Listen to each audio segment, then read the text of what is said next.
Hey everyone, it's Friday, so let's get into our DIY bucket.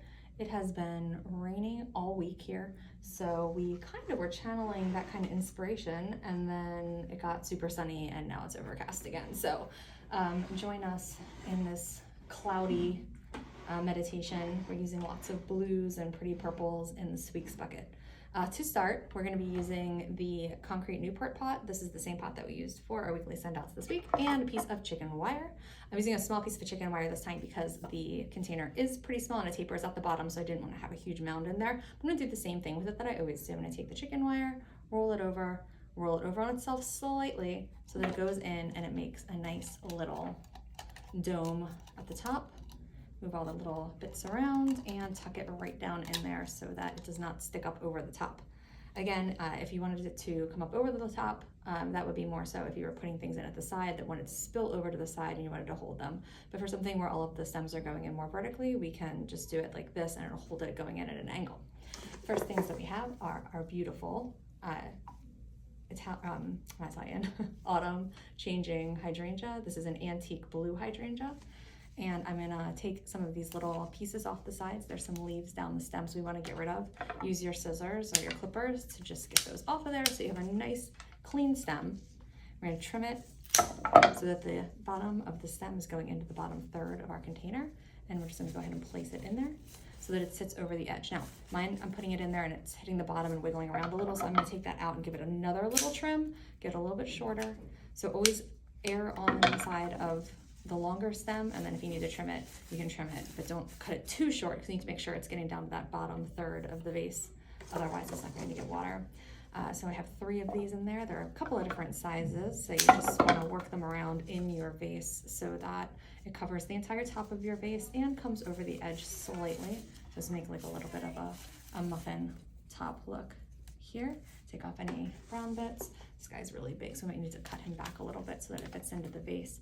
It has a lot of really pretty color on there. Just taking off any of these dried blooms or anything that might have started to crisp up or gotten brown spots.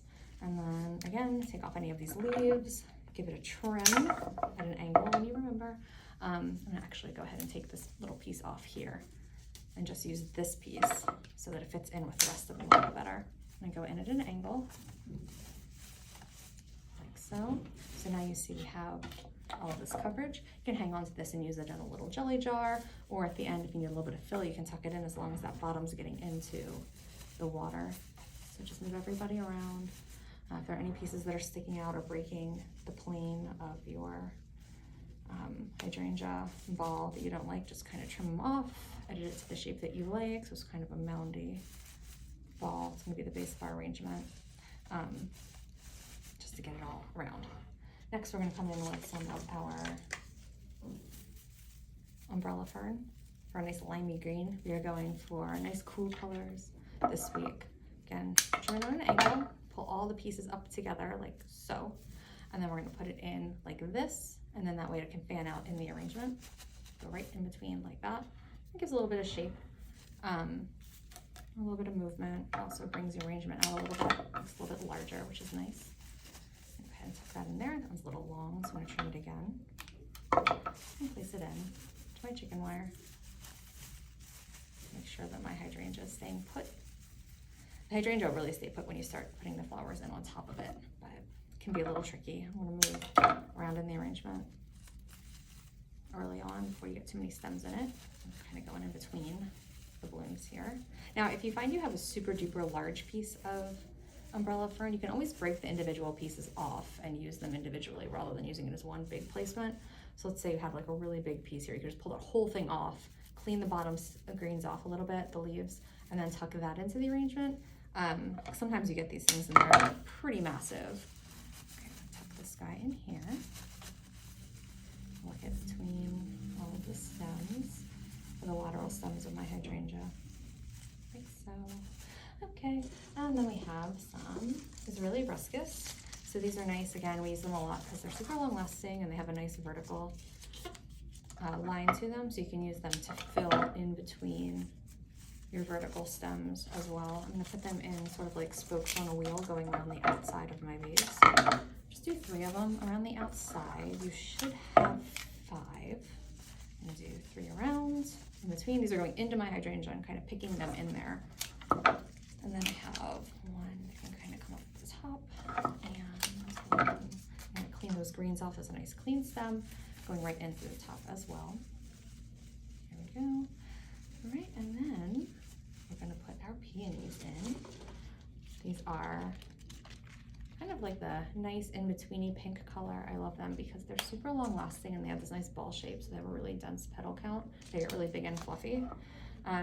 Usually in the buckets you'll get them in various stages of development, so some of them might be more open like this one.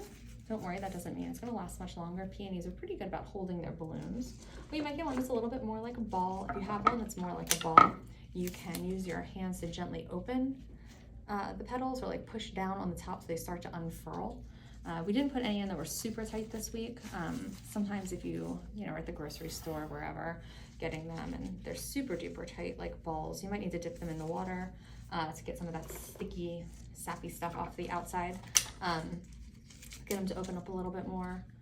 Give them a little pat. That'll help get the petals to break away from each other a little bit and start to unfurl nicely. Then we have these really pretty shimmer roses, or not shimmer roses, I'm sorry. These are called crystal roses. They remind me of shimmer. And they're kind of like a nice cream. They don't have a high petal count, but they have a really pretty open, and they'll go open up all the way so you see the center as well, which is really nice. So just take off any of the outside petals, give it a little blow, give it a little roll. They'll open up nice and big, but then they'll hold their bloom nicely. Their petals do kind of want to bruise, so just be gentle with them. They don't really need a ridiculous amount of rolling because they're already sort of opening. Just take any of the icky petals off, and then you can see how they unfurl so nicely like that. I love that. So we have 6 of those in the buckets. We're gonna do 3 in between our peonies. And go right over here. So 1 in between each. We see that all around our arrangement. And then the 3 other ones, I'm gonna come a little bit up higher into the arrangement and place those in. So we're gonna go 1, blow, pick these outside guys off. I'm gonna go here, 1 above my peony there, 1 above my peony next to that here. And just adjust your greenery as you go to fit around your blooms. And 1 on the other side right here. There's another space above the 3rd peony.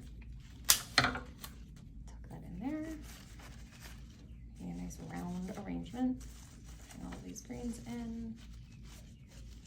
Adjusting the peonies as we go so they have plenty of room to open. That's important also.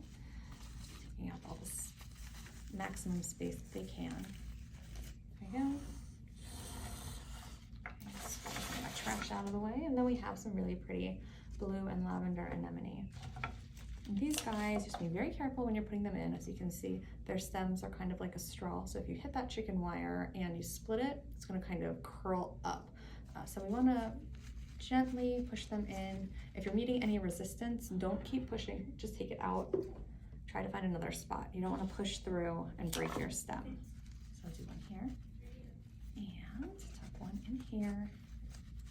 These are great because they have these really fun, clean, playful stems, so you can have them sticking up out of your arrangement slightly also. It doesn't really work with the natural shape. Like here you can see this has this kind of curve to it, so I'm not going to put it in this way going this way. I'm going to put it in over here so it's coming out of the arrangement in the direction that I want it to. Just get it to land exactly where you want that bloom to be. And some of them this week, they're kind of cool. They have these really cool like tie-dye patterns. They're sort of like in between lavender and purple. So got a couple of those in there. And just like find a space for one to float above the rest of your flowers. Take your time finding a space for it so you don't split your stem. So there we go. So you can see them all around. And I have 1 more in here. This one down a little bit and have room for this other guy up in the top. Oops, I meant to go the other way. This one will come up here, and this one will go down here.